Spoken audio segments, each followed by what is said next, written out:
안녕하세요. 복지천사입니다. 점점 날씨가 무더워지는데요. 어르신들이 계시면 야외 활동을 자제하시고 실내에서 가벼운 운동으로 여름을 보내셔야 할 것 같습니다. 온열 질환에 노출되면 위험해질 수 있기 때문에 그렇습니다. 40대 이후 분들은 100세 시대의 노후 대비에 대해 관심이 그 어느 때보다 많은데요. 다양한 복지, 의료, 노후 대책에 관한 정보들을 공유하고 있으니 채널로 오셔서 구독과 좋아요를 통해 함께 성장했으면 합니다. 이번엔 연금 중에서도 아직은 생소하기도 하지만 아시는 분은 미리미리 준비하고 계시는 농지연금에 대해서 말씀드리겠습니다. 농지연금에 대해 들어보신 분 계신가요? 우선 농지연금이란 한국농어촌공사 및 농지관리기금법에서 정한 농지를 담보로 한 농업인의 노후생활 안정 지원 사업인데요. 만 60세 이상 고령 농업인이 소유한 농지를 담보로 노후생활 안정자금을 매월 연금으로 지급받는 제도입니다. 농지연금 가입 조건으로는 무엇이 있을까요?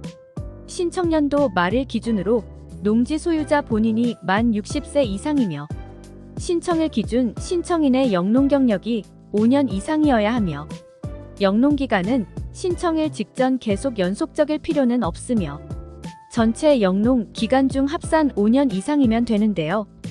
그럼 대상 농지가 중요한데요. 어떤 것이 해당되는지 알아보겠습니다. 첫째로 농지법상의 농지 중 공부상 지목이 전, 답, 과수원으로서 사업 대상자가 소유하고 있고 실제 영농에 이용되고 있는 농지로 사업 대상자가 2년 이상 보유한 농지, 둘째로 사업 대상자가 2년 이상 보유한 농지로 상속받은 농지는 피상속인의 보유기간을 포함하고 셋째로 사업 대상자의 주소지, 즉 주민등록상 주소지를 기준으로 담보농지가 소재하는 시군구 및 그와 연접한 시군구 내에 두거나 주소지와 담보농지까지의 직선거리가 30km 이내의 지역에 위치하고 있는 농지입니다. 넷째로 저당권 등 제한물권이 설정되지 아니한 농지, 다섯째는 압류, 가압류, 가처분 등의 목적물이 아닌 농지입니다. 또한 반대로 농지연금 제외농지로는 불법 건축물이 설치되어 있는 토지나 본인 및 배우자 이외의 자가 공동 소유하고 있는 농지, 개발지역 및 재발계획이 지정 및 시행 고시되어 개발계획이 확정된 지역의 농지 등 농지연금 업무 처리 요령에서 정한 제외농지이며 여기서 중요한 제외 조건으로 2018년 1월 1일 이후 경매 및 공매를 원인으로 취득한 농지인데요.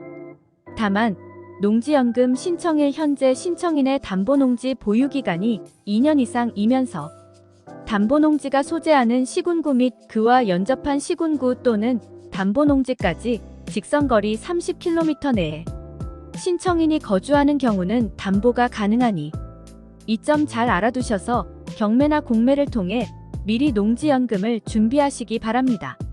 그럼 담보농지 가격 평가 방법이 궁금하실 텐데요. 평가 방법은 부동산 가격 공시에 관한 법률에 따른 개별 공시지가의 100% 또는 감정평가 및 감정평가사에 관한 법률에 따른 감정평가 가격의 90% 중 가입자가 선택할 수 있습니다. 농지연금의 지급 방식으로는 다른 연금과 비슷하게 종신형과 기간형이 있는데요. 종신형은 사망 시까지 연금을 수령하는 것이며 기간형은 설정 기간 동안 연금을 수령하는 것입니다. 지급 방식에 대해 자세히 알아보겠는데요. 종신정액형은 가입자 배우자 사망 시까지 매월 일정한 금액을 지급하는 유형이고 전후후박형은 가입 초기 10년 동안은 정액보다 더 많이 11년째부터는 더 적게 받는 유형입니다. 수시인출형은 총 지급액의 30% 이내에서 필요 금액을 수시로 인출할 수 있는 유형이며 기간정액형 5년, 10년, 15년, 20년은 가입자가 선택한 일정 기간 동안 매월 일정한 금액을 지급하는 유형입니다. 또한 경영이양형은 지급기간 종료 시 공사의 소유권 이전을 전제로 더 많은 연금을 받는 유형이며 지급 방식별 가입 가능 연령이 다르니 참고하시면 됩니다. 농지연금 지급 적용금리로는 현재 고정금리 2%이며 변동금리는 농업정책자금 변동금리 대출의 적용금리와 최초 월지급금 지급일로부터 매 6개월 단위로 재산정합니다. 그럼 많은 분들이 궁금해하시는 농지연금 지급정지 사유에 대해서 말씀드릴 텐데요. 첫째는 농지연금 수급자가 사망한 경우로서 배우자가 없거나 비승계 가입한 경우며, 둘째는 농지연금 수급자가 사망한 경우로서 승계 조건 가입 배우자가 있는 경우에 그 배우자가 6개월 이내에 담보농지의 소유권 이전 등기 및 농지연금 채무의 인수를 거절하거나 마치지 아니한 경우, 셋째는 농지연금 수급자가 담보농지의 소유권을 상실한 경우며, 넷째는 농지연금 채권이 저당권의 채권 최고액을 초과할 것으로 예상되는 경우로서 공사의 채권 최고액 변경 요구에 응하지 아니한 경우입니다. 다섯째는 공사의 동의 없이 담보농지의 제한물권 등을 설정한 경우이며, 여섯째는 담보농지가 전용 등으로 더 이상 농지로 이용될 수 없게 된 경우로, 일곱째는 농지 훼손 또는 농지를 영농에 이용하지 않고 방치한 경우입니다. 그러나 위 지급정지 사유 중 셋째, 다섯째, 여섯째, 일곱째에 해당하는 경우로서 불가피한 사유로 인정되는 경우 해당 담보농지에 대한 농지연금 채권을 회수하고 나머지 담보농지에 대한 농지연금은 계속 지원 가능하다고 합니다. 위 모든 조건을 갖추셨다면 이제 농지연금에 가입하는 일만 남았는데요.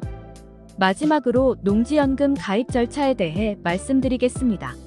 첫째로 농지은행 농지연금 포털 인터넷에서 접수 신청을 하시면 공사 직원이 연락을 드려 농지연금 가입 절차를 진행하게 되고, 둘째로 농지연금 접수 신청을 위해 농지연금 신청서와 함께 필수 서류를 우편 또는 지사에 방문하여 접수하셔야 합니다.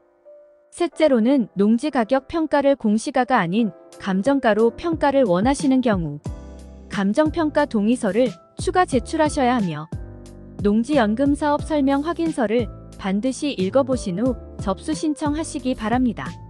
넷째로 제출된 서류로 공사의 심사를 거쳐 승인되며 진행 상태는 홈페이지 내 마이페이지를 통해 확인 가능하며, 신청하신 농지연금이 승인된 경우 관할 지사로 방문하셔서 계약 관련 서류를 작성하고 계약을 체결하면 마무리가 됩니다. 제출 서류에 관한 내용은 공사 안내에 따라 하시면 될 것 같습니다. 조금은 생소하지만 경매, 공매를 하시는 분들은 이미 많은 분들이 농지연금용 땅을 낙찰받아 5년간 농지원부를 만들고 농지연금에 부합하는 조건들을 준비하여 노후 생활비를 준비하고 계십니다. 여러분도 관심을 가지시고 국민연금, 기초연금 외에 또 다른 농지연금을 준비해 보시는 것이 어떠실지요? 하시는 분들만 누릴 수 있습니다. 긴 영상 시청해주셔서 감사드립니다. 복지천사 채널에 많은 관심 부탁드리며 구독과 좋아요는 영상을 이어나가는데 큰 힘이 됩니다.